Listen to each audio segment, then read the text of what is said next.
Amigas e amigos da nossa revista eletrônica Utopias Pós-Capitalistas, esse é o nosso encontro das 14 horas, que acontece de segunda a sexta.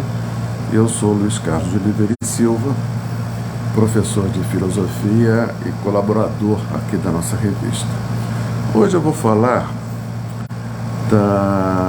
desse conceito que eu venho empregando para caracterizar o projeto político da extrema-direita, conceito de Estado totalitário, né? Nessas duas edições, de segunda e terça, do nosso encontro das 14 horas, eu disse que um fato novo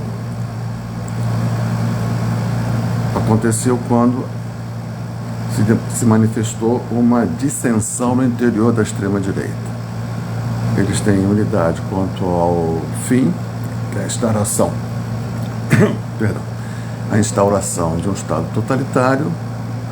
Isso, eles têm unidade quanto a isso, mas demonstrou-se haver uma dissensão, uma divergência quanto aos meios, né, de se atingir esse objetivo, né? Pelo que pareceu, Bolsonaro admitia como já sendo possível a instauração do Estado totalitário pela via um golpe, né, impedir a posse de Lula, né? E claramente isso não unificou o campo da extrema-direita, porque setores mais razoáveis, né, perceberam que um Estado como esse, uma mudança, né, tão drástica na política nacional como colocar no lugar do Estado atual um Estado de extrema-direita, precisaria, para que isso fosse possível, né, sustentável no tempo, que acontecessem algumas pré-condições, como uma generalizada descrença do povo quanto às instituições da República. Só assim, esse Estado totalitário teria legitimidade interna e reconhecimento externo. Como essas condições ainda não estavam dadas, os setores mais majoritários da extrema-direita e mais razoáveis, né, mais racionais, perceberam, não embarcaram na aventura que Bolsonaro estava propondo, né? Com isso, Bolsonaro começa a ser isolado no campo da extrema-direita, por ter se mostrado uma liderança aventureira, né? Então, essa dissensão quanto aos métodos. Agora, exatamente o que seria isso, um Estado totalitário, né? Em que ele se diferenciaria dos assim chamados Estados democráticos, né? Que é o que predomina aqui na Europa, né? E em boa parte aqui dos países da América, né? Bem, o que seria um Estado totalitário? O Estado totalitário, nós podemos tomar como exemplo mais perfeito, mais bem acabado dele, do Estado totalitário, o Estado nazista. Totalitário por quê? Porque no Estado, por exemplo, no Estado nazista, havia um único e mesmo princípio que perpassava todas as instâncias da República. Havia, portanto, o nazismo, essa visão de mundo, ela estava presente no executivo, o executivo era nazista, no judiciário havia um direito nazista, e na cultura havia uma arte nazista, havia uma visão de mundo nazista, uma estética nazista, uma pedagogia nazista, uma história da Alemanha contada do ponto de vista nazista, uma história do mundo contada do ponto de vista nazista, mesmo uma ciência nazista. Então, o fato de ter um único princípio perpassando todas as esferas da sociabilidade, seja na sociedade civil, seja na sociedade política, um único princípio perpassando todas as esferas, isso é que dá o sentido de totalitarismo, né? E esse é o projeto da extrema-direita, não tenhamos dúvida quanto a isso, né?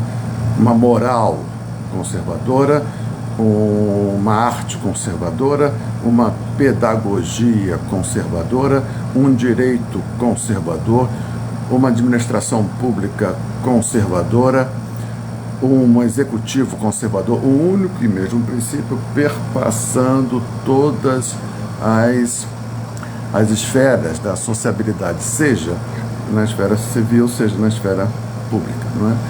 Esse é o objetivo, né? E a extrema-direita, com isso, ela quer dar uma resposta global a uma crise que vem se arrastando, uma crise que muitos chamam de, a meu ver com razão, uma crise de representação, né? O sistema político no mundo ocidental está em crise, né? Ele vem mostrando crescente dificuldade para dar respostas que atendam, né, a maioria da população.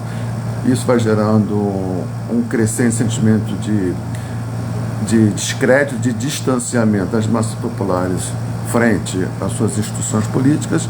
E a extrema-direita, ela quer dar uma resposta global a essa crise que tem a aparência de uma crise global, por ser uma crise que perpassa um conjunto bastante amplo das esferas da sociabilidade. Então a extrema-direita tem um projeto não apenas de governo, como tem as demais forças políticas, de tomar o governo mediante eleições e gerenciar o Estado tal como ele se apresenta.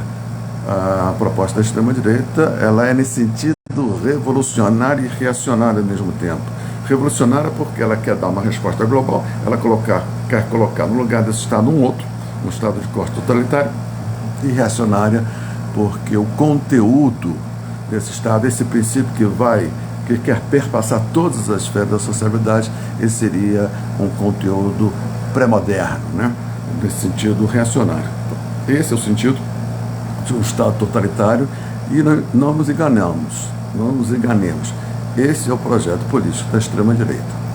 O Bolsonaro até então era a liderança inconteste desse movimento político, mas agora nós começamos a perceber movimentações no interior da extrema-direita que visam isolar Bolsonaro e, no lugar dessa liderança em declínio, já começa a surgir novas lideranças um pouco mais, digamos assim, racionais, não é?